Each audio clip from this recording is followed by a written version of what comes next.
And I remember being so hyped because I made a video like embracing the full meme and practically speaking crying. I remember it, yeah, going to your postmaster. Yeah. Oh god. So like, I remember your reaction, but I think my eardrums still remember it.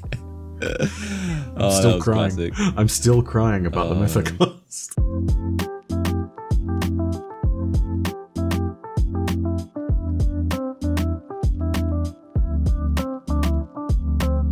What's that old mantra? 10,000 hours makes you, proficient in something. 30,000 hours makes you a genius at something.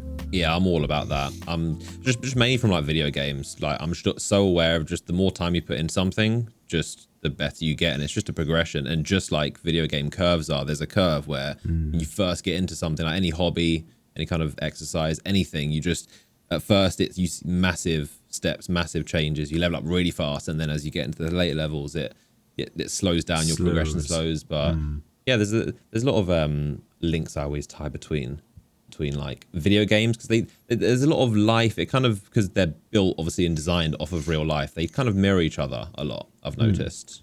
Yeah. But yeah. Anyway, let's talk. We've got a lot of stuff to talk about today. Thank you for joining me once again for another chat. This is exactly the kind of updates and news why I'd love to have a podcast, because there is a lot to talk about. Bungie dropped massive news for pretty much Destiny 2 for the next 3 years, really. The future of Destiny 2. Right? 3 years plus, kind of. I mean, the way they phrase one line in that article, but mainly 3 years, yeah. Yeah, we've got a lot to talk about. Gonna be a good episode. As always, appreciate all the support on the podcast, wherever you're listening or watching. I see your comments and your tweets. Always appreciate it. You guys seem to really enjoy these, so give the people what they want. I always enjoy doing them, and Bife as well. Like I think it's a good thing we've got going on. So yeah, more to come. Yeah. Lots to talk about. As always, feed the algorithms, help the algorithms rhythm. Like the video, subscribe on YouTube, of course. If you haven't already checked out the Clips channel, if you want more, if maybe listening to hour-long podcast isn't your thing, the Clips channel is definitely, I would recommend. It's more bite-sized, digestible clips that you can just pick and choose, and a lot of people seem to be enjoying those. So check out the Clips channel, and yeah, of course, iTunes. You can, I think if I get this right, I think you can subscribe. Yeah, you can subscribe on iTunes and 5-star if you're feeling so kind. If you listen over there, and on Spotify, you can follow. But yeah, appreciate all the support. Today we have a mammoth of probably one of the biggest bombshells Bungie has dropped in a while. It's kind of always comes after that slump of new stuff releases in fall, and then huge excitement and hype, and then it kind of slumps over the Christmas, and then Bungie obviously goes on a holiday break, things get quiet, the salt levels rise. And we've seen this 6 years in a row. This is not new to us. Yeah. Like seeing like just the rebound of hype and excitement, and then it slowly turns into we want this and this is broken. All the problems start to rear their head, things start to wear off, and then you get a little bit of salt levels rising. And then normally around this time of year, Bungie drops a huge update of we're listening, this is what we're listening, this is what we're doing. A lot of promises, obviously. Granted, a lot of the stuff we're going to talk about are promises and their future. Some of these don't even have dates or release windows, but it's a lot of good stuff is on the way. Absolutely. God, do you remember the first content drought back in the days of the Dark Below, before we had House of Wolves? Between Dark Below and House of Wolves? Yeah, the days before April 19th, when I believe April 19th was when House of Wolves launched that year. Yeah, because Dark Below was December, and then it was... But the thing is, even it's something I always think about, because even back then, like, adding 2 legendary weapons, we would have gone insane over. Like right? the things that Bungie has to do to impress the player base has just shot, and I'm sure they're well aware of this, just sharply rises. The older the game gets, the older the player base gets. Like, just adding a legendary weapon is like, okay, cool. Like, it's just it takes a lot more. Back in, Dark Below House of Wolves, it was like, whoa, we're getting like a whole new gun, a whole like perk. Everything was just crazy exciting.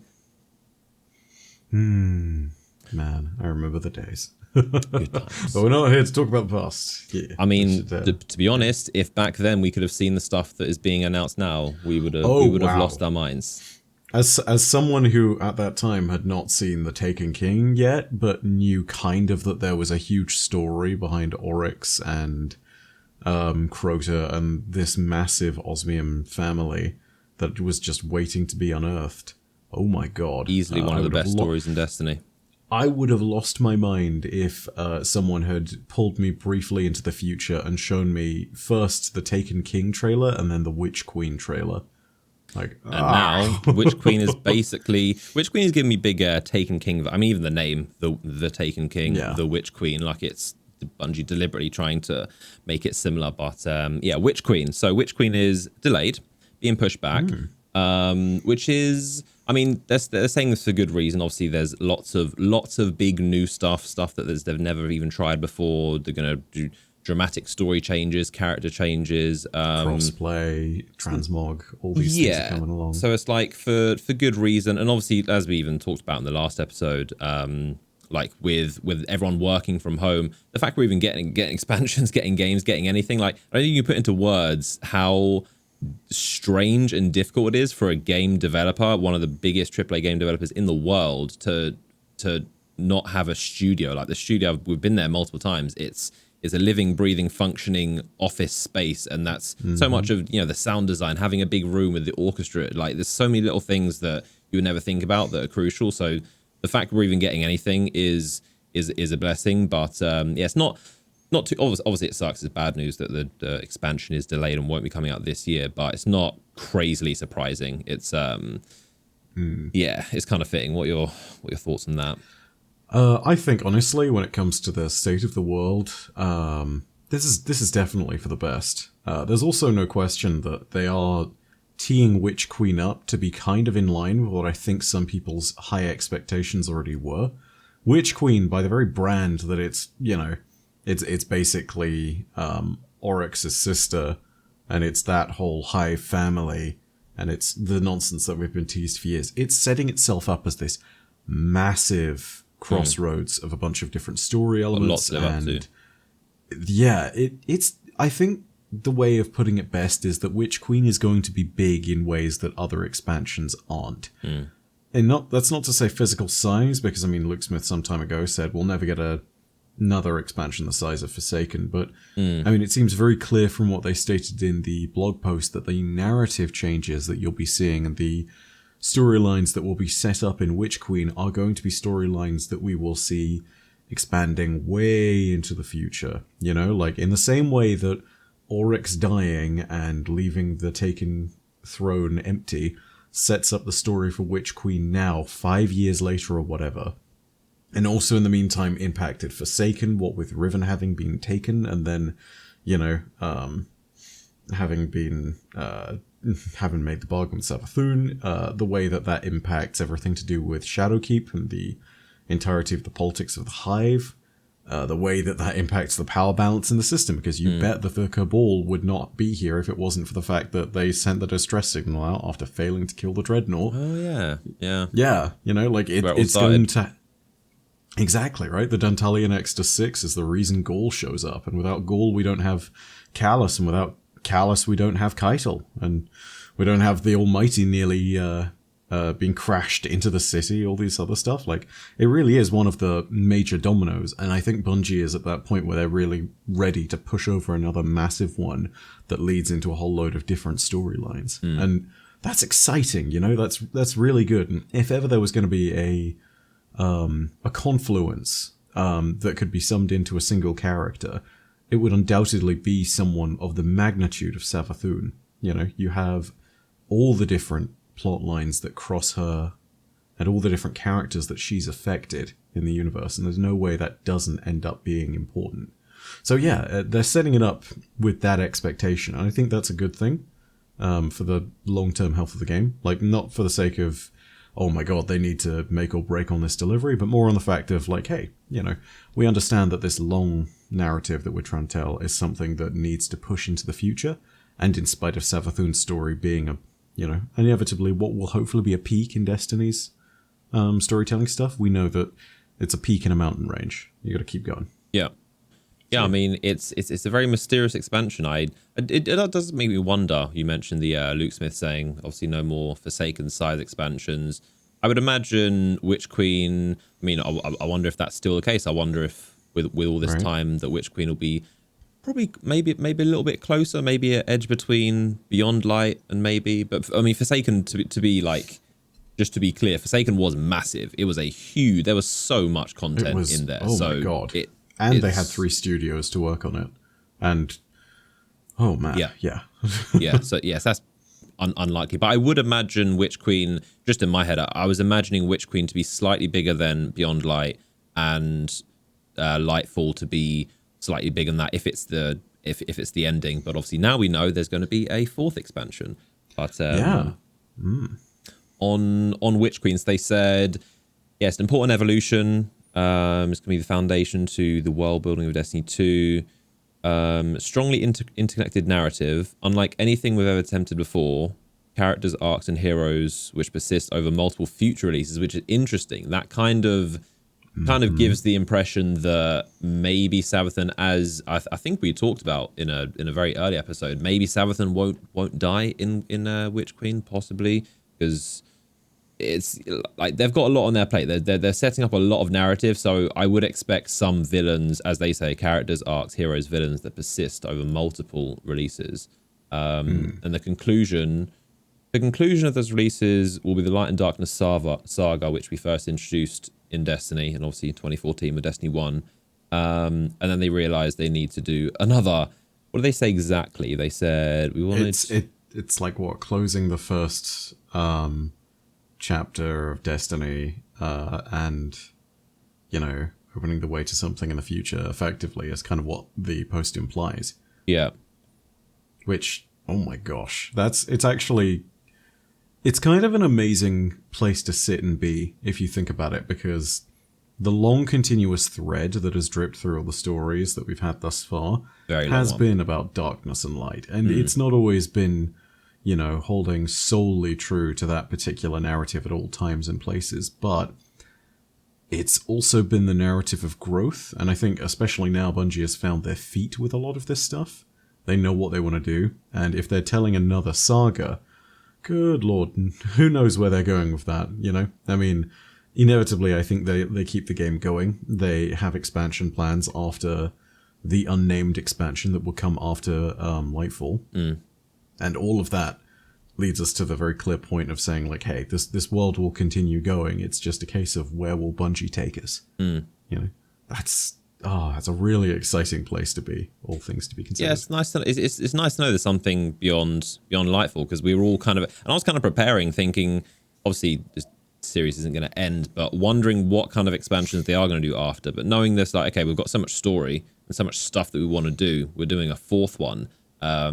I would imagine it's still, the remnants of Destiny 3 and whatever content they had been working on. Obviously, Europa was the first example that we know was for Destiny 3, and all these expansions are basically chopped up versions of Destiny 3. But yeah, 4th one, it makes you wonder what they're doing with this narrative. And I'd imagine people, characters like Kazivu and Savathun, we're probably going to hear a lot more. But that was very interesting. So yeah, Witch Queen delayed, but there's going to be another expansion. Interesting part is that this is for the first time ever not having a major Destiny release in the fall. It's been every single year since launch, right? There's never been never once. Yeah, it's always been the big update for. Yes, it's always been fall. So it's going to be very strange. Obviously, we're getting a season with some stuff, season 15. But yeah, new thing for Destiny, and I would imagine as a ripple effect after that, Lightfall and Expansion 4 will be also probably in the spring. So I doubt we're going to get Lightfall in fall of 2022. Get my years mixed up here. Fall of 22. So yeah, you'd imagine they're all going to be on this stagger. So now Destiny is now a spring major release, which is interesting. Man, that's going to be a sea change for sure. I don't know if they realign that at some point. I assume they just go with the flow because you just kind of have to at that point, but gives them more time. And it puts them in a really interesting window, because much as they were in a crowded release window before, they jump into a different release window that is also potentially crowded, but to a lesser degree. It's a better window. Yeah, especially for a game like Destiny. Yeah, there's not much that often comes out at this time of year, and it's a strange advantage, particularly when Destiny is a persistent universe. I mean, the best example I saw was our good friend Char celebrating that this no longer overlaps with the release of the Final Fantasy XIV expansion, and that's just one example of the competition that is still standing alongside all of this. But I mean, it's a very different release window. I mean, this is when single-player story games start to come out, and this is when new titles from indie games are sort of starting to appear again. And yeah, it leaves them in a fascinating position to take that particular window by storm. Yeah, normally obviously games release in the holiday window because it's financially it's the strongest quarter to release them in, highest budget, all of those kind of things. But but because Destiny's already so established, it almost doesn't really, because it has its own audience, it kind of can stand up. Like normally a new franchise launch you wouldn't, I guess a lot of games have, but it's not advisable to target that kind of spring window because it's a little bit out in the nowhere. But with a game like Destiny with an established audience, it kind of doesn't really matter when it releases because it's established, and it's probably a good thing if it gets away from the crowd and gets away from all those November games. And so, yeah, it's probably a good thing. Absolutely. I sit here and I also can't help but be thankful to a certain extent that another one of the reasons for the delay is just because of the fact that the studio takes the approach to health seriously. I mean, the number of times you hear outside of the Rona situation that devs are getting continuously crunched over things, and the fact that Bungie is very actively taking an approach not to do that, but also is obviously taking the healthcare situation for their devs very seriously it's really good to hear. There's nothing I can't praise about that approach, and the fact that they will eventually transition back to being in the studio space is inevitable. I mean, they're breaking ground on a whole new thing, a whole new, even larger studio space. But at this current moment in time, I think that we can all sit here and be glad that the devs are not in trouble with regards to any of that. So good on them. A lot of big changes. The big expansion is pushed back a little bit, but we're getting a bonus expansion on top. So pretty kind of, obviously a delay is never ideal, but overall, in the grand scheme of things, we're getting more content that should hopefully be better. Even if Witch Queen did release this year, it is, as I said before, it's the most amount of content Bungie has ever promised, those 3 expansions. So I would have even been surprised if Bungie could do, 3 beyond light-size expansions. That's impressive, especially during a global crisis. But the fact that it's coming out is not crazy surprising, but it makes sense. Probably one of the biggest and most exciting updates from this roadmap. Sunsetting is dead. Sunsetting has been sunset. How crazy is that? I'm actually very surprised. I didn't actually expect it to. I mean, we talked about it literally in the last episode, and I'm so glad that it's just done. It's like, it's like this. I think at the very one of the last things we talked about is just the conveyor belt, the expiry date, and it just feels like you get loot, and it's like, okay, cool. I could go spend however many weeks grinding for a bottom dollar, and then get a good roll, and then it's like, it's going to be disappearing in a couple months. So it's like, what's the point? If I get a good one, sure, but I'm not going to go chase that, right? Yeah, and especially after seeing weapons like Perfect Paradox, which I did last year, grind a lot for to get a perfect roll, got a perfect roll and enjoying it, and I just saw that one die with the white stamp of death. It just kind of makes you just not really want to grind further, as we've talked about ad nauseum. But thankfully, sunsetting is sunset, which is honestly props to Bungie for 180ing on a feature that they clearly, they spent a lot of money, a lot of dev hours building the system, tweaking it, making it work, and pushing it, and trying to tell us it'll be a good thing, and hoping it, is good intent, but trying to solve a problem, but ultimately understanding that the solution hurt more than it helped, and backing down on a decision when it's wrong is something that is hard in game dev, right? It is, and when devs are able to do that, that's, I mean, credit to them. And granted, we still have the problem now that sunsetting was aiming to solve. You know, it's going to be one of these things of we trade sunsetting for a more consistent series of nerfs and buffs. Yeah. In the sandbox. I don't mind that. I mean, it's not ideal, but I'd rather that than just lose all my stuff. Yeah, I mean, how many times have we lived with that before, right? It's it's going to be the problem of Mountaintop Recluse, but I don't think they're ever going to be in a position where they make things as universally powerful as those weapons ever again. And I think, honestly, that leaves us in a really good spot. We are now in a place where Bungie's had their opportunity to learn. And I think even though we will have to live with a buffs and nerfs ecosystem, that now does actually have to take into account usage data, as unlike before where, you know, usage data didn't matter as much because things would get sunset in a year. Yeah, it's going to be a very different kind of Destiny, but I hope that the thing they really address with this is just going wider with regards to player power as opposed to going taller, you know? And what I mean by that is, a good example is the new mods, you know, the elemental well system that they've added this season. It's not very powerful right now, but when more of those mods get added in, and as that becomes more accessible and easier to do, that's another way in which players can, you know, augment their builds and make power that's not necessarily just, hey, this is Recluse, it kills everything. You know, that's going to be a sort of challenge for them going forward. But if they accomplish it, then sunsetting will have been worth it. Yeah, it's a shame that it was, as everyone said, it was a good intention, you know, to solve a problem, but clearly didn't work. So it's good riddance, to be honest. It's nice to be able to just it just lifts a veil that just should not have been there of temporary loot and having things expire. So yeah, it's a little bit, you know, unfortunate that it's just happened now. Like, we just kind of wish we could just have one more season. Can I just get my perfect paradoxes back? But it's from now on, nothing else is going to be sunset. So it gives them room to reissue some more stuff. Like, I'm sure they will reissue some of the Season of Dawn weapons maybe. And when they are, they'll be here for good. So it's a good sign. Right.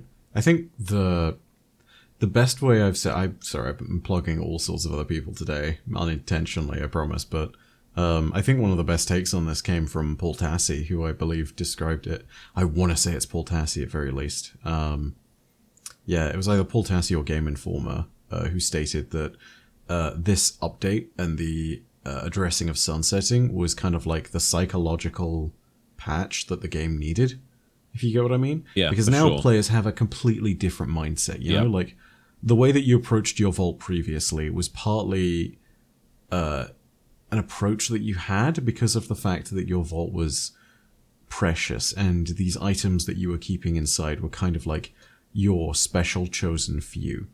And now we sit in this position where we suddenly are looking at all of our guns, looking at all of our stuff, and we are in a place where it's no longer just, you know, as you put it, there's no churn. It's not just recycling. There's stuff no rush. There's no rush to use these things and to get the most out of them while they're around. You know, like, you can sit there and you can treasure your items again. And yeah, now I know that the really fantastic scout roll that I got weeks ago is going to be around forever. Yeah, and that's one of the strangest feelings.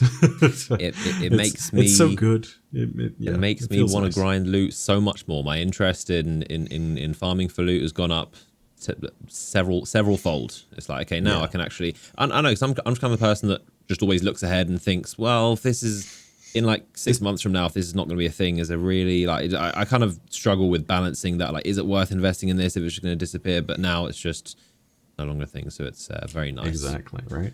Like, I think also the artifact system helps with this stuff too, because it's, you know, that mentality that I think we always had, which is, well, I'll put this in my vault because it might be good in another that's at some point in the future. That's right. Yeah. Like, PvE never had a good reason to use that stuff. It was always a case of, I'll save it for if the crucible meta switches. Yeah. Now we have a good reason to use that stuff. You know, I would never have cared for a good scout rifle that would have worked up until Champions came along and I needed to think about an anti-barrier scout rifle. Now, scout rifles this season are the only anti-barrier, and I have an amazing Scout, which is literally perfect. It's like the gods gave it to someone specifically so that it could kill barrier champions. And now I can use it forever, and I can use it in this season. It's going to be great, but I can save it for the next time that anti-barrier scout comes up. So yeah, like stuff like that. That's now making the big difference. Yeah, I like that. It's a cool little thing. I do like on the artifact mod how they have a rotation of weapons, but kind of it just gives the sense of a seasonal weapons. Like this season you got good anti-barrier for scout rifles, and last season you might have like I think it was SMG anti-barrier, and this season is SMG overloads. It's do quite like that. It's a little subtle thing, but I like it. Another thing that we talked about in the previous episode, which was I think we probably talked about in every episode before, leveling system has been way less grindy, which is I think you even said it should be like 10 levels. I'm pretty sure. I think you even said exactly what it is, but yeah, the leveling system is no longer like 50 levels per season. It's now 10, which is perfect, exactly how it should be. Just again, won't repeat ourselves too much, but leveling system, way too boring, way too grindy, just a huge obstacle in the way of doing the fun stuff. And so very good move. Nice to see they're reducing it. As I said before, overhauling and changing the leveling system is probably a very big complicated thing. They didn't even promise that. But in the meantime, 10 levels a season, I think is perfect. I'm very happy with that. And not only does it mean that it's a little bit less grind and the hardcore dedicated folks can now actually put the game down and don't feel like it needs to be a job, but for those of us who will play Destiny once in every while and might occasionally revisit it, everything's way more accessible now. You don't need to grind 100 levels of content before you even get to the hard cap. If you really want to get back into things, you'll just have like 10 maybe 20 levels worth of light differentiating you two, and you're always going to be able to catch up to that like last 10 levels start point for the pinnacle grind very quickly. So yeah, it's really like, this is the other thing too, which I think is so important, is how it prioritizes those returning players, because I mean Bungie needs to plan for them always, and this is just really proactive design on that front. Yeah, I think anyone that I know that you maybe used to play Destiny or struggles to get back into it, a lot of the reasons they say is always just they feel like they're behind. They feel like it's too late for them to jump in, and even when they do, they're met with a bunch of changes they don't recognize, and b, a whole bunch of grinding, sometimes old content. It's just it's a very jarring experience. So this will also be very good for the returning players, as you said. Way less of an obstacle, just 10 levels. It's almost like it reminds me of remember all the old expansions. What Dark Below was 2 levels, wasn't it? It was level 30 to level 32. Yeah. The Destiny in the original vanilla level cap was 30. It was, and you get to 24 with normal gear, and then you needed raid gear to get to 24 with 24 with blues. 24, I want to say 29 or 28. I think it was 28 maybe. Standard legendaries. And then the final 2 levels were VOG. Had to be raid gear. Had to be VOG, When there was only one raid, it was just, there was no dungeons, it was just, there is a raid, the raid, Vault of Glass, that's the only raid. And if you want to get to level 30, which was a huge difference, because obviously it was just a pure level system. It wasn't light. Yeah. So it was, the Forever 29 was a thing, because the difference between level 29 and level 30 might have been like 5-10% damage or something crazy like that. So it was a huge deal. It makes you, but it's very, it's, God, what's even more archaic about it was also the fact that it impacted how much damage you took. So if you were stuck at 29, you were forever at that point where you were just dying to everything way more often. Meanwhile, some guy on your team who had better RNG would be at 30, and it's just like, it's not that hard. What's wrong? Yeah. What's going on? And it was pure RNG, because there was no systems in place to ensure that if you needed boots, for example, to be max level, if you have 29 everything or 30 everything and just 29 boots, there was no algorithm trying to get, like now in Destiny, the game can tell when you're missing a slot and it normally gives you one, thankfully, but back in the day there was nothing like that. It was, if you're just missing boots, you could just have no boots forever, and it was purely just RNG based. Right? It's like grind out VOG, and if you never get the thing you need, I guess you just got to keep eating shit, Like, there's not much to it than that. It was just, and try and get a mythoclast. That would be I still have would be a nightmares of dream. Oki sitting there being yours- like, this is number 25! Well, I have nothing. So Oki, one of our original raid team members, because we used to run Vault of Glass just all the time, and I think Oki had 26 Vex Mythoclast before Byf got 1. Byf was the last on our team to get a Mythoclast. It was just a running meme. Again, RNG, there was no protection, but everyone had the Mythoclast. But that was, when did you get it? It was like sometime the following year. It was just before House of Wolves released, I think. So how many months was that, do you reckon? Like 6 or 8? It must have been about 5 or 6 months, I think. Yeah, that's a long time. And I remember being so hyped because I made a video like embracing the full meme and practically speaking crying. I remember going to your postmaster. Yeah. Oh god. So like, I remember your reaction, but I think my eardrums still remember it. I'm still crying. I'm still crying about the Mythoclast. VOG made people like it's gonna sound like such a joke, but boys became men in VOG. It was one of those things of like the loot game really did just sort of it was something else. Like I don't know if you remember that. I'm sorry, I'm gonna awaken your painful memory. Do you remember the back-to-back Thunderlords from the exotic chest? What was it? Myself. So was I missing that? I wasn't I? Yeah, so you were missing it, and Oki gets to the exotic chest before you or I do, and he pulls a Thunderlord, and you're like, oh man, that's... well, I mean, it sucks I didn't grab that, because... Yeah, he needed it too, and so he's celebrating, he's rejoicing, he's like, well, hey man, good job, but... I mean, I'm never going to see it. It's going to be months before we see another Thunderlord. And then I arrived at the exotic chest, and I got one. Oh, I do remember that. You just quit. You just see quit in the feed, you just like found Thunderlord. It's like, really? I need to walk away for a sec. But the thing is, people don't understand just how rare that was. Of the amount of exotics in the game, the drop rate of getting exotic from the chest, the odds of that happening was...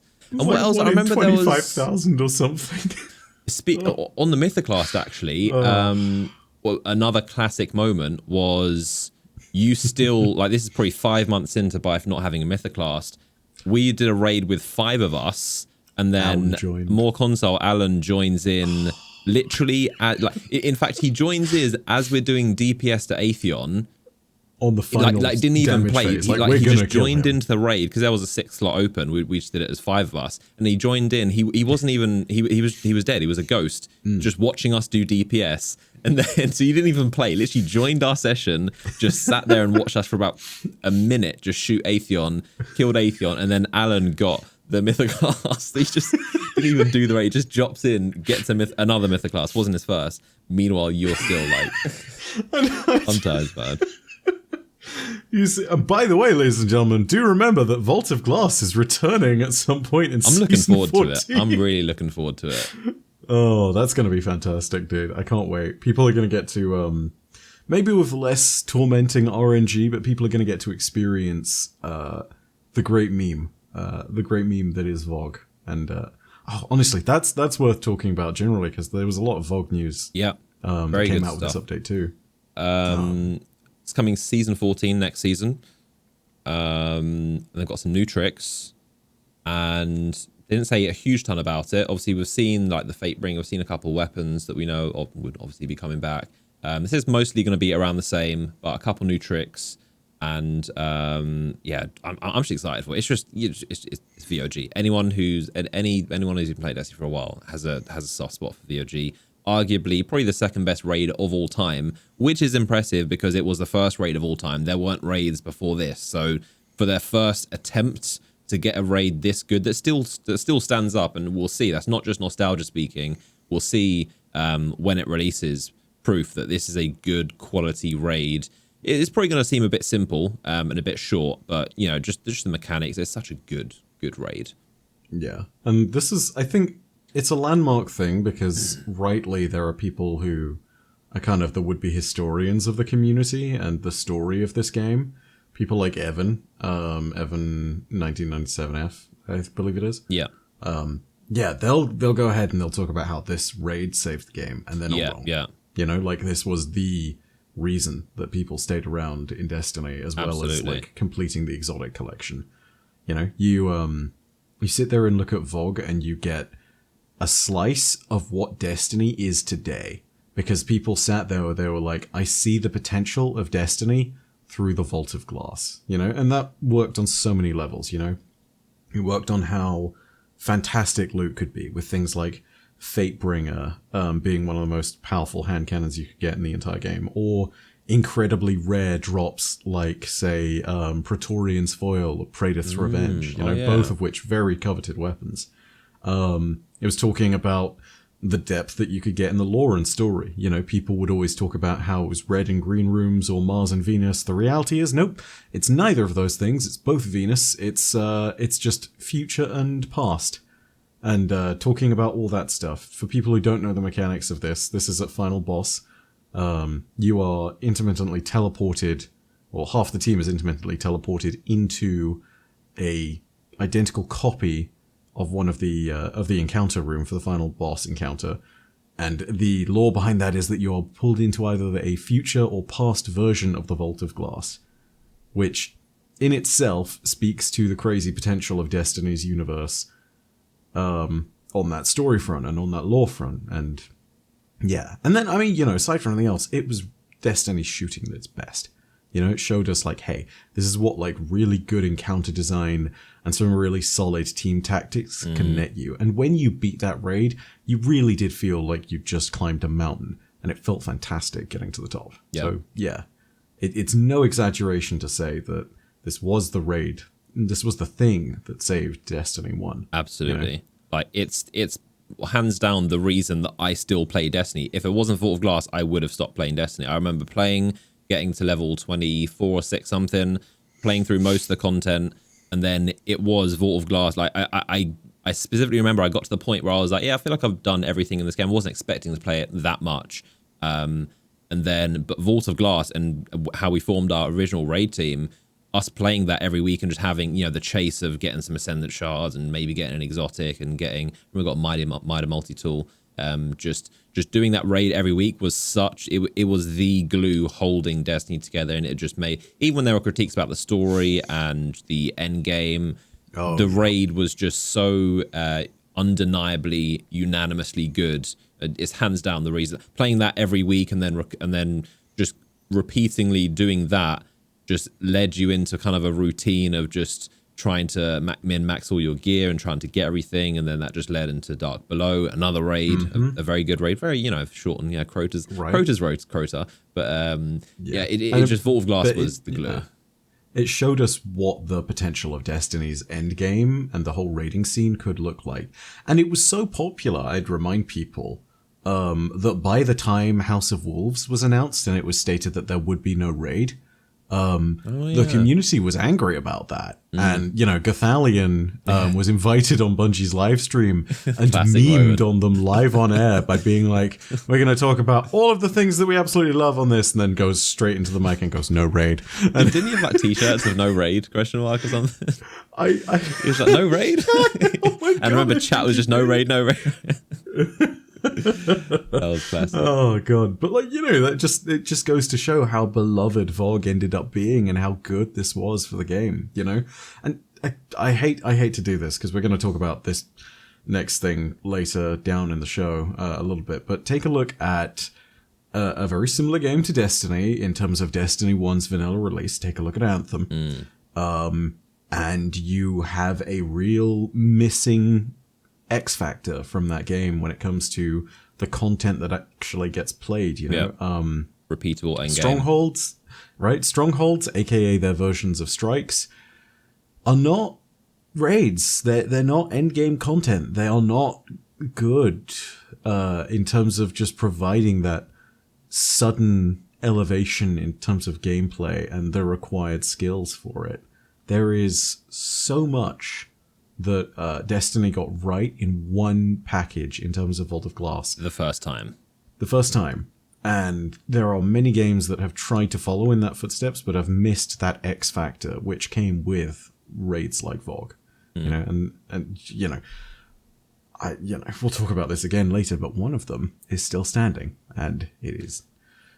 It's not Anthem. Well, it just goes to show that's why I give Bungie so much props for doing it on their first attempt. Again, doing, a raid in 2021, making a good raid is kind of like, yeah, like they know how to build a good raid. It's still good to see that the raids are always good, but they know the formula of how to build a good raid. But doing it on your first attempt, I think, is just extra impressive. And we've seen games like Division, which started with nothing like a raid, and then eventually in time, they added lots of, I'm not sure, what are they called again? The raid incursions? Type? Yeah, incursions. I'm not sure of Division 2, and they've got, I'm sure, more iterations Division on that, 2 does have raids. Which, they called raids.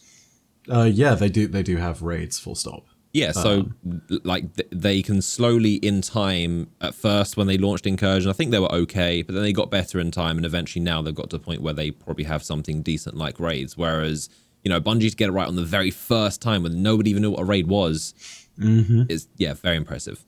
Very impressive. They redefined the context of it for an entire new generation with Vogue, and that's why I think it's a cultural touchstone for the looter-shooter community now. I feel like that's not an exaggeration of saying it. When you talk to the rusted-on veterans of Destiny who have now expanded out into Division, and now with upcoming games like Outriders and into other loot-based games all over the place like Final Fantasy, if you just mention Vogue around them, there is a pretty decent chance that they sit there and they know what you're talking about, either by reputation or because they've played the damn thing, Yeah, it's a classic. No nostalgia here. This is Vogue is a classic, and that's a fact.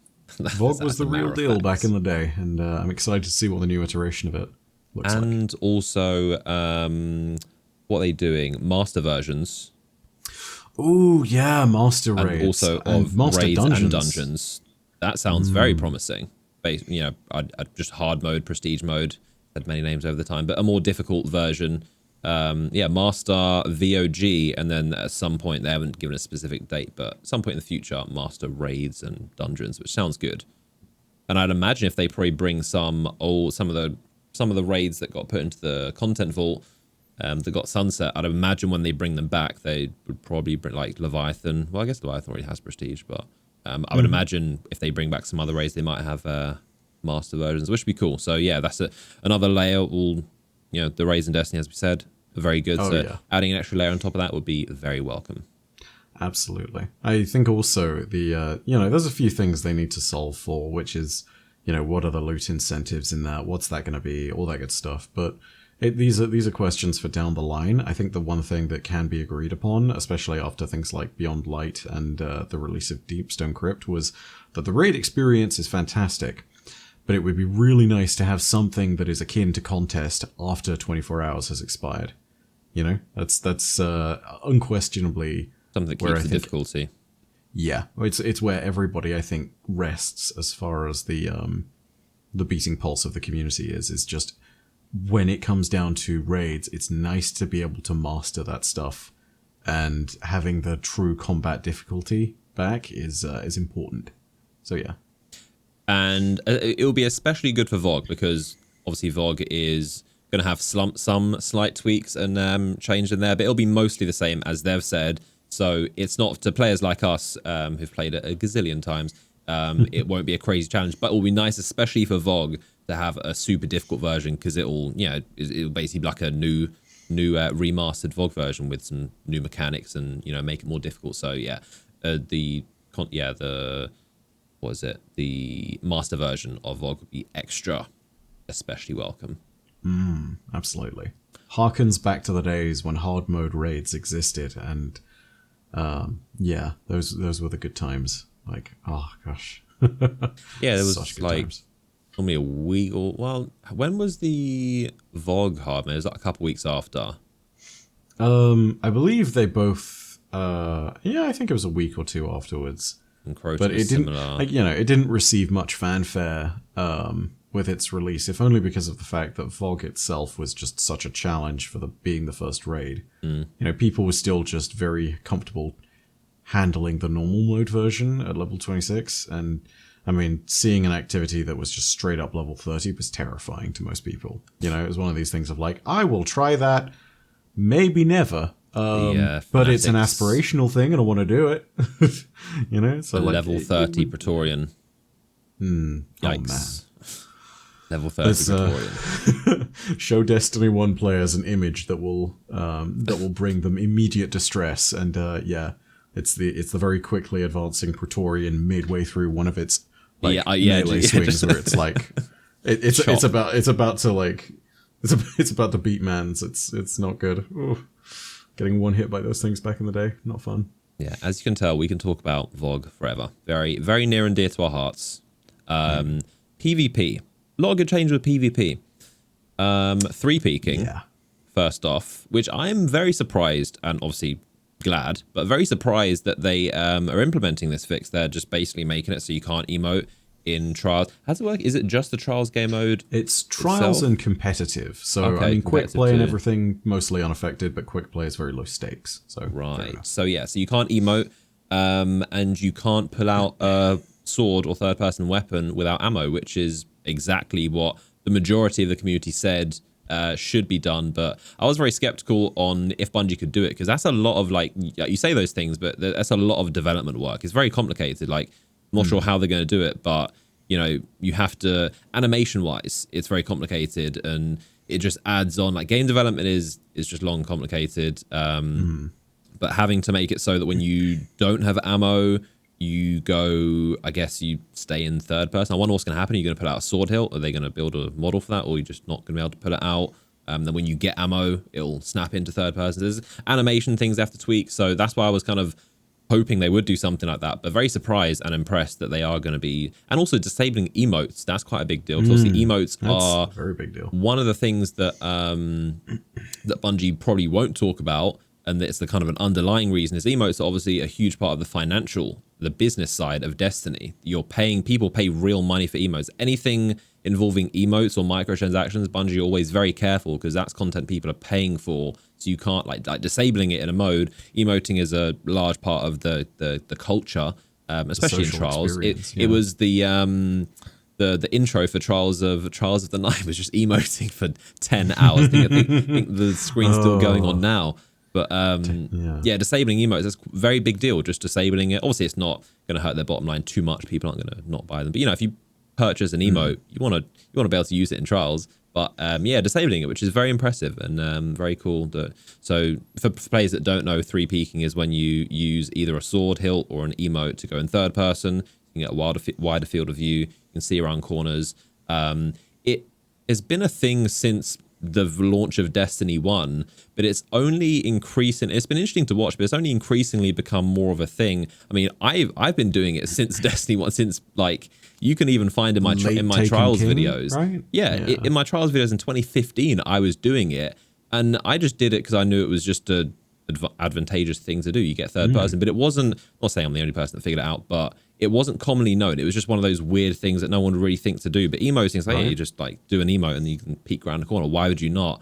But it's as the player base has matured and the knowledge has increased, it's just become such a commonly known thing and such a widespread thing that just everyone does it. And it's just become, but it is funny because it has been in there since 2014. You could do it, but just not to this extent. And it's gradually, In the original, you know, identity of Destiny, as it were, like, there has always been the fact that this game was built as a third-person shooter before a first-person shooter, which is stunning to some people, I know, considering how good the first-person aspect of Destiny is, but that's why a lot of the third-person camera work, when you are using a sword or you are in Super, is so good.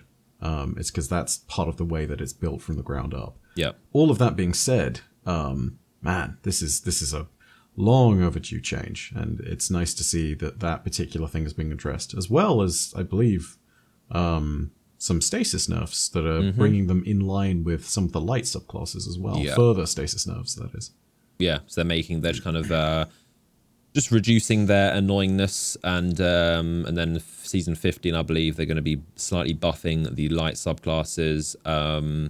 Again, stasis is a very over talked about topic, and we've talked about it plenty of times because it is very glaringly a big problem, and it's the reason a lot of people aren't interested in PvP anymore. But they're going to be, nerfing it slightly. But as I said before, what makes stasis, the whole point of stasis is freezing stuff by nature. So and you kind of, it's as I said before, it's kind of just an unwritten rule about freezing and stopping someone's movement. So ideally you'd want no freezing at all, but what makes stasis is freezing. So I'm not sure how they're going to nerf it without just making it pointless, is what I'm saying. Like it's going to be a very, that's why I'm glad I'm not a sandbox designer, but it's going to be tough to see them try to make stasis not just game-breakingly annoying and jarring, but worth using. And it is their brand new subclass that they're trying to push, the new Darkness subclass, the new Beyond Light. It's one of the biggest selling points of the expansions. They don't want to nerf it too much, but yeah, we'll see how that turns out. I think it's nice to see that the consensus of their balancing is following in line with what I'd call common sense, which is they want to make sure that it's still powerful and fun in PvE as well. You know, like that's always, I think, the priority of the community is if the sandbox team is going to take the nerf mallet to the thing I love, let's make sure that it doesn't, you know, unintentionally nerf mallet me when I'm going into a raid or a dungeon or a nightfall strike. Absolutely. You know, and there's always been I mean, we talked about it on previous episodes of the podcast, is just, you know, it goes as far as the talk about the need for separate balancing, or separate sandboxes rather, where it's just PvP and PvE are completely different things. But it just does different things maybe. Yeah, here we are though, and lo and behold, stasis is being brought into line, and I mean, we'll see how it ends up going. It's still a bit of an open question as to how successful that'll be, but I live in faith, especially considering the responsive nature of the update with regards to a whole bunch of other stuff. Yeah, let's make no mistake though. PvP still needs a lot of love.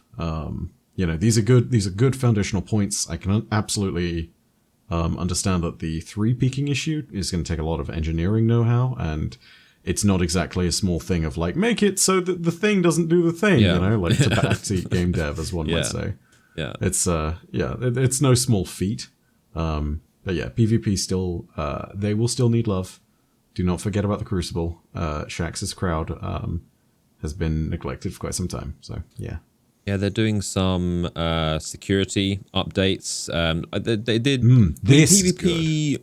Yeah, they had a good amount of most of the concerns with PvP, but as you said, there's still a lot of underlying issues with PvP, and just the age of it. The one thing we can't get around is just it's a very old mode. It's the same mode as we've been playing since 2014. So as expected, it's an old mode. So it's just like any game, any competitive multiplayer mode. The older it gets, the wider the skill base, the skill gap gets, the more further apart the casuals and the hardcore. Like think about someone who's been playing. Think about the best player in Destiny 2 Crucible versus someone who's just picked it up.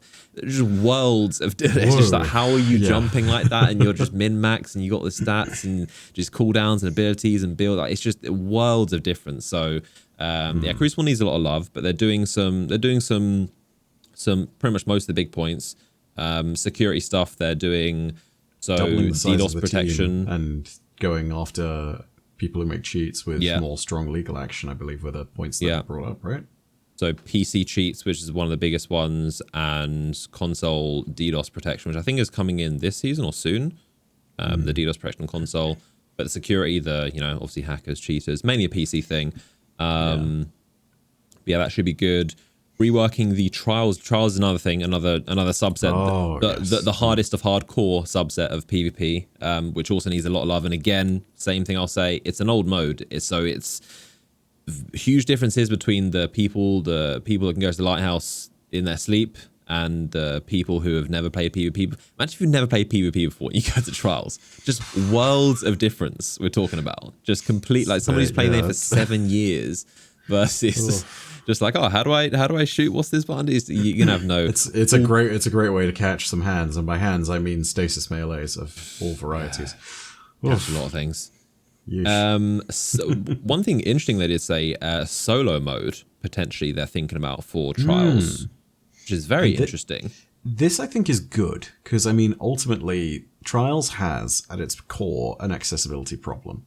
Right? Yep. And part of that is loot based, because obviously you've got weapons that you can only attain through a certain number of wins. And part of that is because it requires a fire team to jump in with. I'm interested to see what's going on because Trials is marketed as a 3-player activity where you need communication, you need to be really good at it. But having that solo Trials experience inevitably is going to open the mode up and is going to make the PvP like floor, the base of everything, much more accessible. And that's a good thing ultimately. Not just good in terms of like, it means more people can experience this, but it's better for the health of the mode. You know? For the player pool. Exactly. Like you need to expand that and you need to make room for people who are not great at PvP in Trials if you're going to go ahead and do that. I think, I believe it was on this podcast ages ago. Might have even been one of the first episodes when we talked about Trials. We sat there and we basically said that Trials should be viewed in a way that's similar to the Nightfall, right? In the sense that you have escalating difficulty levels of it. And whilst for Trials, the escalating difficulty is the number of wins you're at and the quality of loot you're getting, for the Nightfall, it's the selected difficulty. And in both those different regards, a great player in the Nightfall is going to be able to go ahead and do GMs no problem. A great player in Trials is going to be able to go ahead and go flawless no problem. Similarly, if you have someone who's not so great, maybe they try the hero version of a Nightfall, and maybe they get 3 wins in Trials. But in both instances, they should expect loot. And even if you don't do that stuff with any kind of intention of going flawless or with doing a GM, you should still be able to play the mode. It's still accessible. You still have an adept version of the Nightfall, and you can still get your Nightfall loot from that. And I think most importantly, Trials does not have that. And as a result, the floor for that stuff being there just bottoms out and players leave. Yeah. So yeah, you're exactly right. That's the big problem they're trying to fix. And I think this is it seems like a really weird roundabout fix, but it's good. It's actually exactly what accessibility might need in the long is run. what it needs. Yeah, exactly. Accessibility. It needs the lower tiers so that, Trials was always obviously a fire team only thing, like the Raid, like Iron Banner used to be, and like Nightfalls used to be. But just like all of those other modes, it's about time with age. It's about time that there is some kind of like, who really cares? I think what's pretty likely to happen is you'll just get a bunch more players that I'm not sure whether they'll encourage or force some kind of mic chat or how they'll go about that. Or they'll probably give it like some huge warnings, like, warning, this mode is hard. You probably should communicate with teams or you're going to get slapped.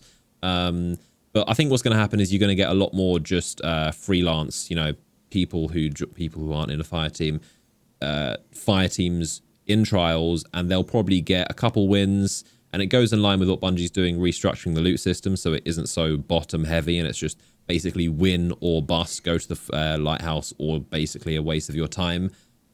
So both those things go hand in hand in terms of letting solo players go in and maybe get 3 wins if they're lucky. Very unlikely they'll be able to get to the lighthouse without communicating, especially if you match another team that has mics. But it sounds about right for them to restructure the loot system and then add some more solo avenues in, so you can get maybe 2-3 wins, and then probably just see how long you can last in the mode. I think it's what's needed. Absolutely. And also Iron Banner as well. They said that's next on the chopping block of thing. And again, I'll say the same thing. Age. It's a very old mode. It needs some love. Work. God, it needs so much love. Age. It's an old. I have not played Iron Banner in a while, and I need to play it because it's got good pinnacles. I'm actually interested in the rewards this time, but man, it's demoralizing seeing the same weapons I've been grinding for 4 years coming out. New loot pool is important for Iron Banner, and that's not just in terms of new perks. Like, they need stuff that excites. I want fun weapons back, and I'd love great looking armor sets back too, because that's what Iron Banner was originally known for in Destiny 1. You had some of the best looking armor in the game.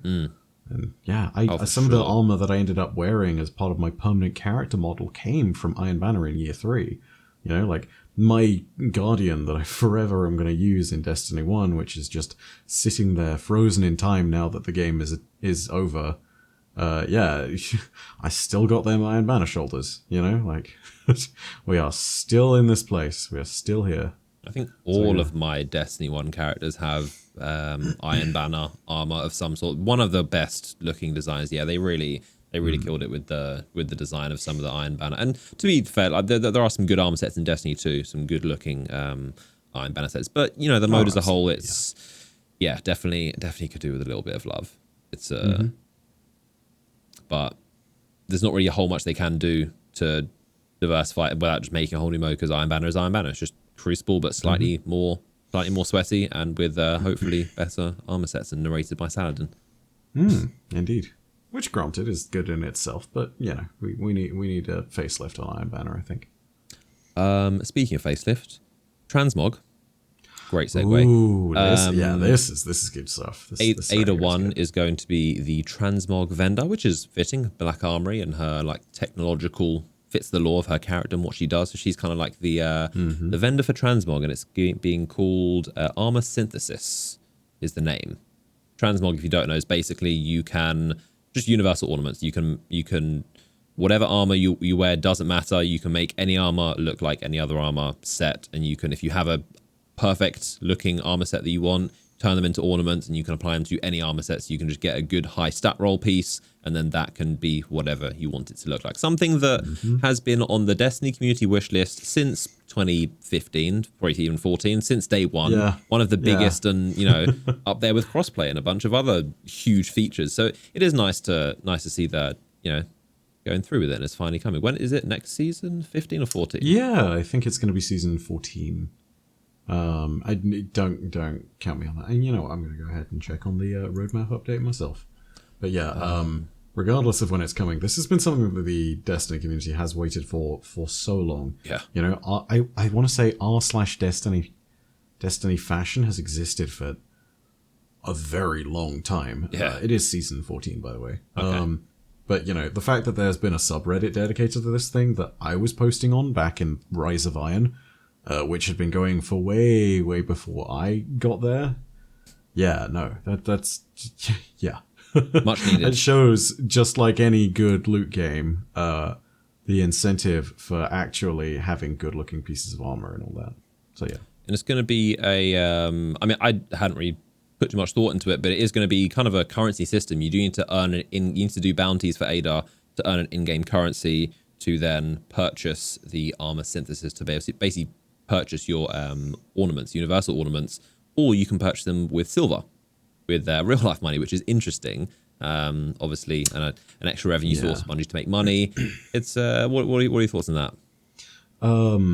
There'll be some people who will be outraged by the fact that there's cosmetics that you purchase for money. I think Bungie definitely wants to go ahead and tread carefully. I think that it's really good. If I'm remembering that, I'm going to look back at the update again. But if I'm remembering it correctly, at the beginning of Season 14, we will include a starting supply of synthesis materials as a reward for completing the seasonal onboarding quest. So that's a really smart way to approach it, because, yeah, there are people who've been waiting to transmog their favorite armor looks for a very long time. So I think Bungie going ahead and giving everybody that base reward that allows you to create at least, I don't know how much it's going to be, whether it's one full set of 5 pieces of armor or whether it's just going to be the 4 pieces and you just need to worry about the class item in the end. Yeah. You know, regardless, that's a way to approach it and a good way to start. But paying for this stuff is always going to be a great way to potentially create some very angry Destiny fashion players. Yeah, don't underestimate the size of that community. It sounds silly to some, I know. You know, like hardcore raiders, PvPers, people who are really into the lore. Like, these are all well-defined communities. But, you know, people who play loot games just for the aesthetics that they can create, do not underestimate that at all. It has kept Warframe alive. You know, like, these people have these people have a serious stake in all of this. And it just goes to show, like, this is why this stuff needs to be somewhat accessible. I'd say tread with care, and I hope that we get enough synthesis materials every week to make sure that, you know, both the bottom line of Bungie is kept stable and also the community is kept content.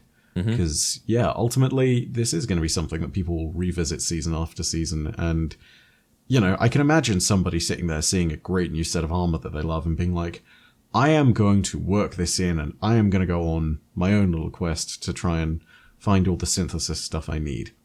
That is exciting. I think that's really exciting for me. But yeah, I hope they treat it with the necessary caution. That's all. Yeah, it makes you wonder how the how difficult the bounties will be and how much materials they'll reward. But I don't think it's going to be a huge deal. I think it's just a way to shortcut if you want to just do it instantly. It's a little bit strange they're doing it, but it kind of makes sense with ornaments, universal ornaments. They have normally been tied to Eververse, but I mean, you're only going to need to get a couple of ornaments for your favorite armor. It's not going to be like a constant out of materials. You're only going to want to universally ornament one set, and then once you've got it, you're probably not going to need much more of it. So I don't think it's going to be a huge big of a deal. But also the small thing I remember, the shaders. You can add, mass shaders to all pieces, which is good. Yeah, shaders are infinite now. I hope there's a way to preview your full character with shaders in a fast selectable way without having to go in a shader and then out and then in and then out, because it's very just jarring. I wish there was, like Destiny, I think, yeah, you could do it in Destiny 1 where you could just hot swap between them and you could see instantly the color scheme. But when you have to go in and out and in and out and in and out, it makes the trying to pick there's some people who like to spend a lot of time, matching the colors and the textures and will be annoyed with this. I'm sure some people don't care in the slightest. Clearly, looking by some guardians, some people don't care in the slightest. But for, as you said, the not subset, the very large subset of people that really care about the fashion and the visual aesthetics, is definitely a welcome change. There's two types of players: players that create a character in 5 minutes, and players that take 30 hours to customize their character when they're starting a game, that tweak every single last detail, want to get it perfect. But yeah, that's good to see. One of the biggest quality of life things I've been wanting for a long time. Absolutely. Crossplay as well. All right next to transmog on the list of things that Destiny community has been asking for since 2014. Although probably not 2014, but it's always been a pipe dream of crossplay. But that's going to be very, very good. I think it can't be understated enough how good for the player population and the matchmaking, being able to just have this massive pool of players that's all in one and they aren't separated between Stadia, PC, and the consoles. It's going to be very good to have them all in one. Absolutely. And the way they're handling PvP, I think, is the smart solution. Definitely needed. Definitely. Yeah. Like, no question in my mind, that's absolutely how they should do it. And I don't know what kind of technical wizardry that takes, but kudos to the team for making it happen. Because, that's inevitably going to be one of the really big sticking points for this, is how the Crucible reacts to all of it. But yeah, this is perfect. Should be very good. Should be ideal for the player base. It's going to make matchmaking better, faster, more players, especially PvE wise. PvP wise, obviously making it so that console and PC players are separate. Although that's only if, you can play, if a PC player invites a console player, then the console player will then be in PC lobbies. But what about vice versa? What if a PC player joins a console lobby? Will that turn into a PC lobby? That's a good question, and I'm not 100% sure on that. But as time goes on, I'm sure they'll offer some clarification, because, man, that would be... you would hope not. These are definitely things to figure out. Yeah, you don't just want like a fire team of, or just like one console guy, and then he invites 5 of their PC buddies, because the differences between a mouse and keyboard and a controller are vastly different, and especially, again, as we said, the skill gap, the difference between a player that can do just ridiculous things on a mouse and keyboard versus thumbsticks. It's just a very different world, so definitely needed that they're separated. Mm-hmm. Like, if you are terrified of hunters on Xbox, just wait until they can double jump over you and immediately be looking straight at you. Yeah. There is no turn time on that when you're using a mouse. Welcome to DPI clutching. Yeah, I'm sure the console, because obviously console players have been locked on 30 FPS for up until the patch that came out with just after Beyond Light, where they changed it to up until then, and then allow after FOV then in 60 FPS. They would have noticed for the first time, oh, this is the difference. I'm sure people knew, but then that was a perfect opportunity for people to see, like, oh wow, this is the difference between 30 and 60 FPS, and this is a wider field of view. Like, it's just so good that the PS5 and Xbox have just an evolved version of Destiny, how it should be. Destiny should not be in 30 FPS in this day and age. It's definitely 2021. We're past that, so it's good to see that it's moving forward, and it's very promising. They're also doing the stasis. They're expanding the stasis damage type, which is cool to see. They're actually going to make it a proper element, the same as the other three, as opposed to just being like a half element what it was so far. But it's good to see they're building that out. Which is exciting too, because that means that there's potential for broader enemy types, and encounter design now means that it's no longer just going to be that holy trinity of Arc, Solar, and Void. You've now got like an entire new sandbox element to account for. That's really, really... Yeah, we'll add more depth to it. I'm so excited for that. It's a small point seemingly, but it's actually kind of huge in its implementation. Yeah, it is big. It's going to add a lot of depth to the game. A lot of interweaving interactions. Just the way this damage type affects this one, and it's going to just more depth to the whole sandbox. So expanding stasis is very good, and it was something people had noted, because it was a half fleshed out element. So it's good to see that's going to be completed. Half fleshed out, and yet also more fleshed out than all the other elements. That's funny, actually. Yeah, you're right. Like, in terms of like having weapons and the mechanics of shield breaks and burns and everything, not fleshed out at all. In terms of how the element functions between stasis crystals and being slowed and being frozen, and all the different effects that you can get from it, and aspects of fragments, and oh man, like way more fleshed out than Solar, Arc, or Void ever were. Yeah, half fleshed out, but somehow incredibly potent and unforgettable. But yeah, so stasis might get even stronger. It's not going to get more crazy, but it'll be well-rounded, which is definitely good. A question I even asked in the last episode, which got addressed, a core array. Thankfully, they said a core array is going to be playing a major role in Witch Queen, which is good. Do you have any thoughts on that? How do you think Okura is likely to be involved in Witch Queen? What's their connection to the Hive and Savathun and all this, do you think? Well, I mean, the reality of it is that when it comes down to knowledge of the darker aspects of Destiny's universe, Warlocks have always been key to all of this. Osiris was Ikora's mentor, and, Osiris and Toland were confidants, and they were very much like in that same league of exiled warlocks who kind of thought they knew better about what the threats to the tower really were. And then, of course, there's the link between Ikora and Eris Morn, and Eris is integrally linked to both Toland and the Hive, and has basically stated in some of the lore books that she is going after Savathun, like, she's gunning for the Witch Queen. And Ikora is kind of an interesting point between the Vanguard and, everybody who is on that sort of more clandestine side of Destiny, be they Eris or Toland or the Drifter, or, for that matter, our enemies, such as the Witch Queen. So, Ikora being the main touch point for the story on that, as far as we're concerned, I think is a strong place to start. We've had a lot of Zavala and Osiris and... Lots of Zavala. And Crow, of course. And, that's honestly, that's good. Cause, yeah, he's the commander. Yeah, right. He is the commander. And people have fallen in love with those characters. And not for anything small as well. I think that there is a genuine sentiment in the community that really does just love Lance Reddick now. He's become a bit of an icon. Sure. But it's one of those things of, I think now people are affectionate about the story generally, and they're not sitting there asking about Ikora because it's one of these things of irritation. They're asking out of genuine affection, I think. And it's good to see that, aside from anything else, because it's refreshing that that's a place we're at in the story where people actually want to hear from these characters. Can you imagine saying that 7 years ago?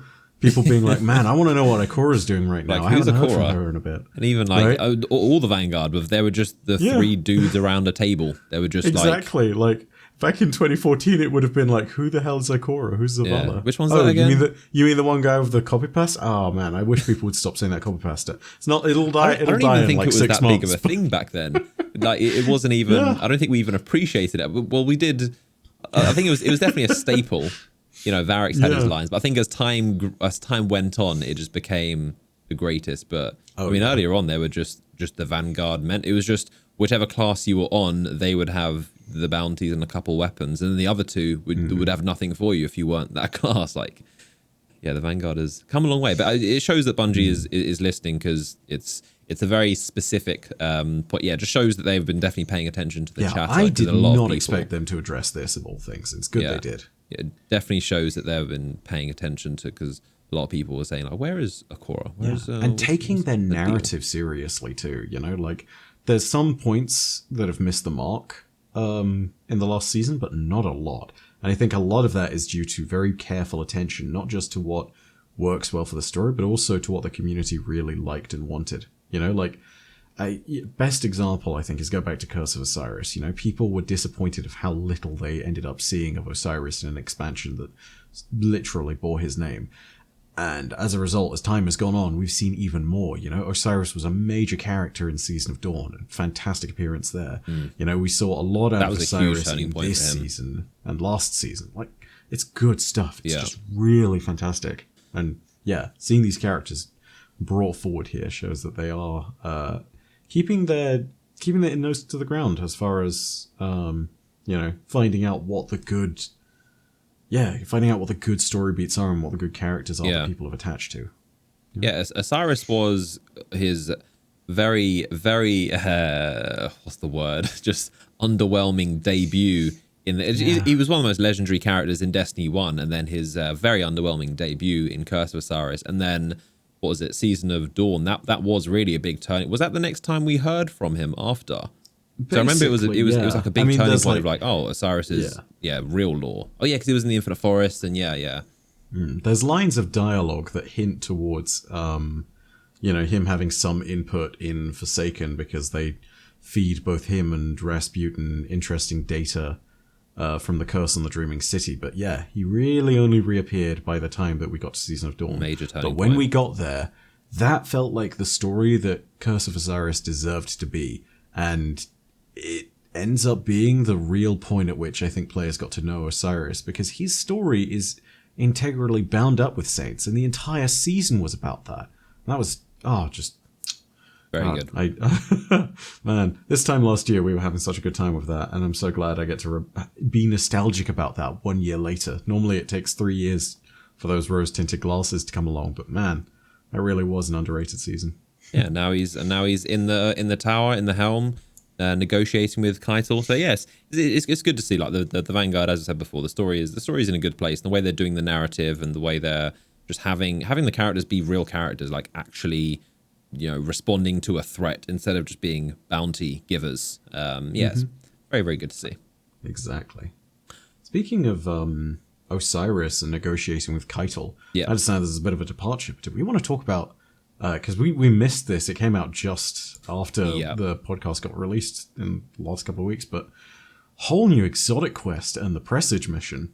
Oh my god. That was exactly what I want to get to. Absolutely. The presage that came out right after our last episode, and that was we were singing a lot of praises for the season as a whole, but that definitely capped it off. And it was nice to see they kind of front loaded this season a little bit, and they just gave a lot of goods early on, instead of, like, because in the past, since I think all the past seasons for the last year or so, the exotic has normally been, there's been a season pass exotic, maybe like a couple new ones, and then the main exotic was always like maybe 2/3 into the expansion, like a good way down. Even Hawkmoon was a good maybe halfway, and the Catalyst was like towards the end. But this time, last 4 weeks, front loaded it, and a really good mission, easily, you know, unanimously one of the best missions they've added. It's best exotic quest since Whisper of the Worm, I think, is not an understatement. Amazing. It's it's so good.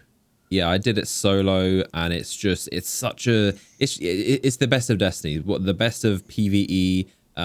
Also, the little leveling tweak is also a further example of how the leveling system is pointless, because you'd have an activity where it just scales to whatever your level is. They're going to be swords no matter what. I had to check my thing to make sure because it shows sword. I was like, what? Right, because it says 1230 on the level requirements, but then all of a sudden the Screebs are all still hitting like trucks. Great mission, because the Scorn, obviously, Scorn are an extra-ish race. We haven't seen much of them since Forsaken, so it's good to see a nice activity, just a ship full of Scorn, and it's just their expansion, their not expansion, their little mission, their little spotlight time in the sun. it's just a nice little balance of jumping puzzles and speed and just punching the spores and going through the walls. Little bits of combat here and there.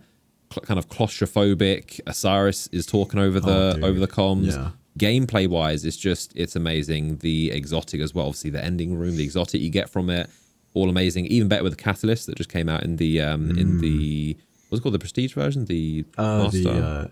The master version. I think. Master version. The high difficulty one. Talk to me about the lore. What is the I know you just released a video on it, so if people want to find out the full lore, definitely check out Biaf's video, because he just put out one which goes into full depth on the lore behind it. But give me a rundown of what's the deal with this ship? What's going on here? So the long story short is that back in last season, there were rumors around the Tangled Shore, which got talked about in the season pass Ulmer. And the rumor was that Callus was kidnapping Scorn for some reason. We now see where all those Scorn ended up. It turns out that they were being shuttled off to the Glycon, which is this ship which we found in this pocket of dark space. And when I say dark space, I really do mean dark with a capital D, as in, it's the darkness. It's an area of space that's an anomaly, which is part of what's kind of happened to all the planets as well. They've all disappeared into these different pockets. The Glycon itself was under the command of Callus, who entered the vessel at a certain point, accompanied by his scholars, and undersaw experiments on the Scorn, which were involving not just their dark ether and the one major success of their experiments thus far called the Locus of Communion, but also the Crown of Sorrow. And all of these experiments were ultimately trying to allow Callus to contact the darkness. And this kind of reveals a few interesting things. First of all, it reveals that Callus might be dead thanks to all of these experiments. It's not entirely clear, because in the second week we actually get some dialogue talking about how the darkness addressed Callus in his own voice, where previously the dark voice that had come from all of the Scorn, is talking only in the voices of the dead. It leads us to this fascinating conclusion of like, okay, so this is what Callus has been doing in this time between. Yeah. And of course, all of this is wrapped up by a guardian who was in Callus's employ, a guardian called Catabases. And his ghost, Gilgamesh, comes along with him, of course, but ultimately, the guardian is dead. He's strung up at the end of the mission, surrounded by all these spores. Very cool shot. It's fantastic. It's like, in the best ways possible, I think, as well. The mission calls back to a lot of pop culture with the way that it's constructed, but feels like its own ship at the same time, Like, the tunnels at the very beginning and when you go into the shafts, that is pure alien, full stop, no question, All of the spores around and the strange growths, it feels like a strange mix between Avatar and Prometheus in terms of Last of Us the artistic languages, And then, of course, the trash compactor, I'm sure, is no reference whatsoever to Star Wars. Nothing whatsoever like that. The Dead hangars Space. So many references. Dead Space is, absolutely another great point of reference. Like, they pull a lot of different kind of like aesthetic feels together for this mission. Even the hangar, everybody sat there as like, this feels familiar, and everybody then pointed out why it was, because it feels like the hangar's out of Halo, out of Halo 1, Halo 2, and that combat room in the middle. I saw that one. Yeah, and, exactly. and it was. They even, one of the Bungie designers said that was kind of the inspiration behind that part. Yeah. Just no end of praise for it. But even more so because in this second week, there's actually new dialogue if you've not played it. I won't go too much into details on this because I'm sure people will want to play it for themselves, and they should, because it's honestly like the best exotic mission to date as far as the story is concerned as well. But you actually get Osiris in the first iteration of it, and in the second iteration, Keitel joins, and it's kind of a joint investigation at that point, which is really good because it's establishing through a lot of the dialogue between the two of them the fact that Keitel is not so much a villain but is more an antagonist. And the reason I say that is because good word, right, like we are opposed to them, but she's very much not a villain. She's not evil. She's very much a sympathetic character in that sense. You can empathize with what's happening to the Cabal at this point.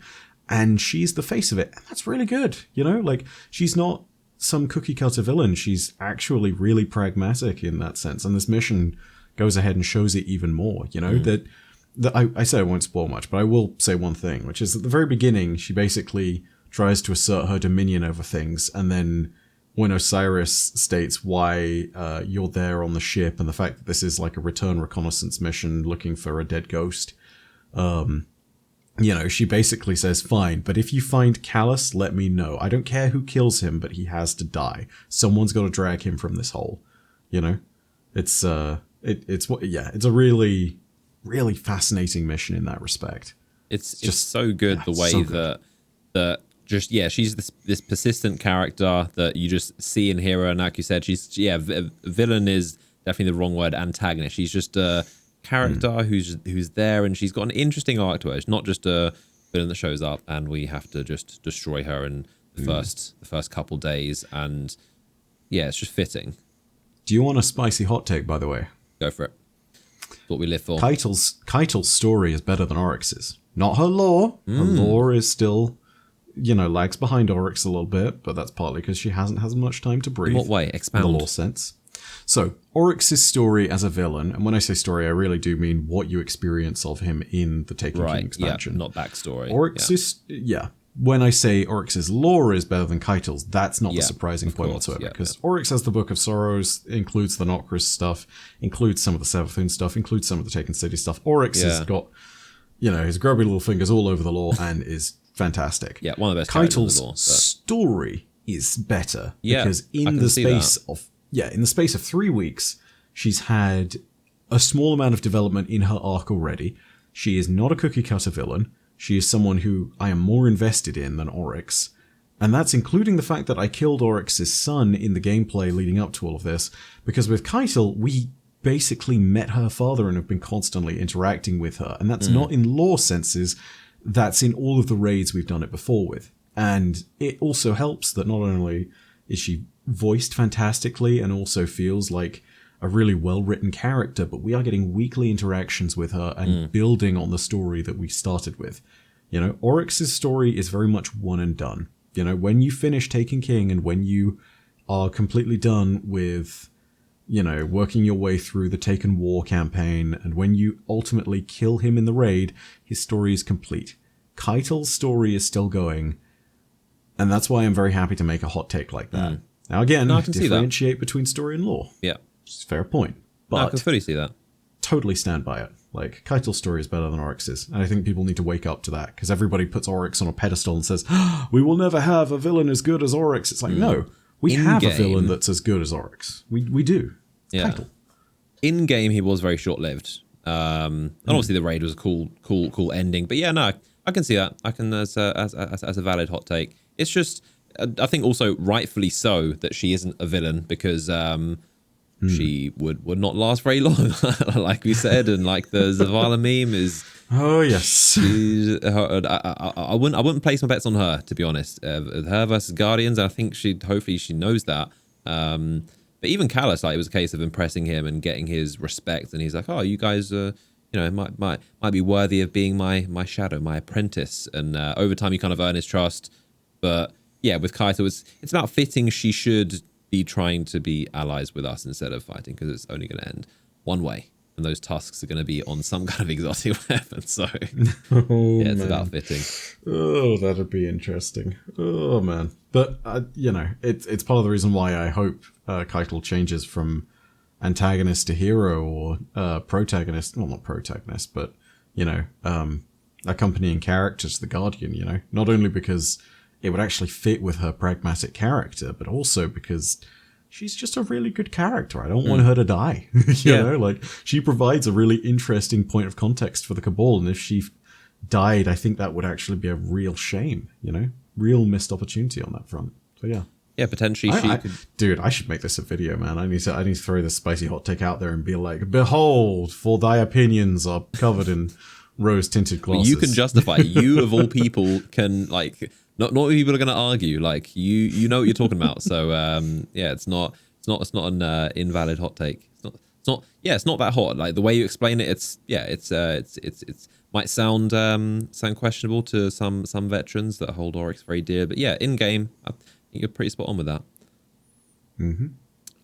We should mention, as we touched on earlier, something that came out recently: the unfortunate demise of Anthem, which is no longer. They were, which I think we even mentioned a couple podcasts ago, how they're planning a big kind of overhaul, update, expansion type thing, which EA said they're no longer pursuing, and they're going to be putting the dev team towards their other games. So Anthem is not going to be progressing any further than what it is, which is unfortunate. It is really unfortunate. As anyone, there's always the Destiny killers and the competition, people that see it that way. It was never meant to be. Yeah, it was definitely, has a lot of mechanics and likeness of Destiny, but if Anthem turned out as good as it's potentially could have been, it would have been a different game. It would have been, slightly Titanfall-y, slightly. I mean, just the flying and the javelins are just so unique. I just playing on some of those characters and the Storm character, the Lightning, it looked amazing. It had so much potential, and that's why it is sad to see it. Like it's not a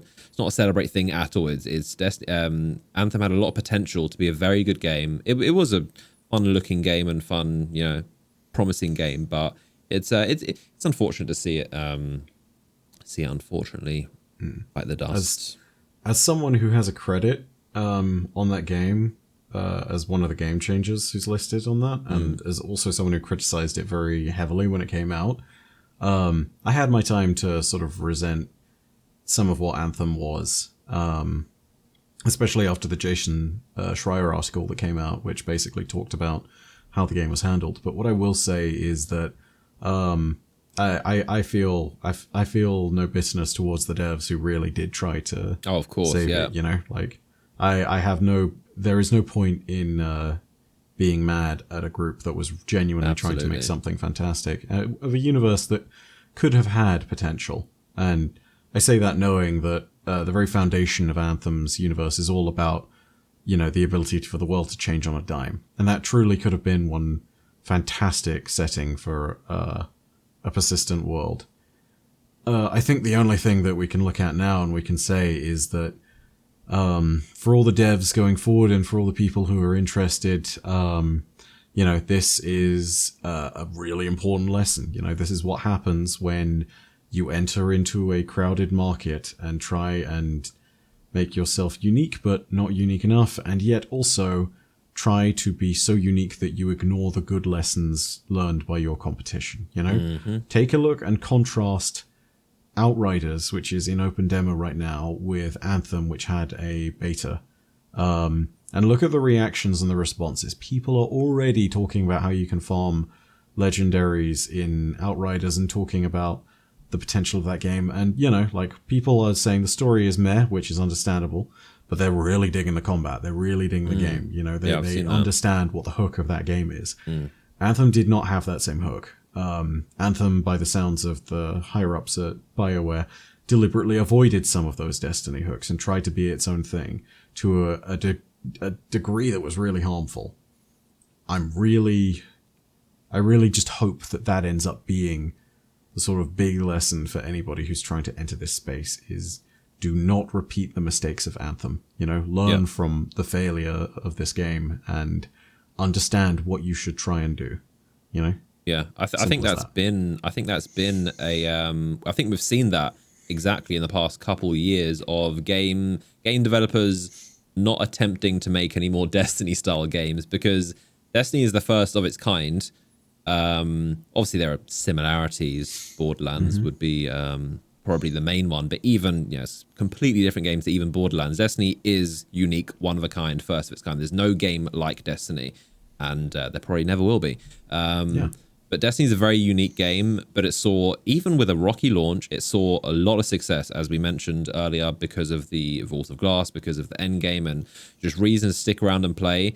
Bungie has really proved themselves as just why they've really just proved with persistence just the game's resilience, really, and just how with the right updates, the right content, and feeding the community in the right places, you can just keep this momentum going. And the size of the community, it's Destiny might not be one of the biggest, most sold games ever, but in terms of community, in terms of like it's Reddit, it's one of the top ranked Reddit community. It's one of the biggest communities, and it's stayed strong because of the unique source that it is and because of what Bungie's done to it. But we've seen a lot recently, a lot of companies have probably around like maybe 2017, 18 have realized, okay, making a Destiny game is not, this isn't no easy feat. You really have to capture lightning in a bottle like Bungie did to make a game like Destiny. And this isn't just, you can't just do any kind of copy. Not saying that any of the other games are necessarily copies, you know, it's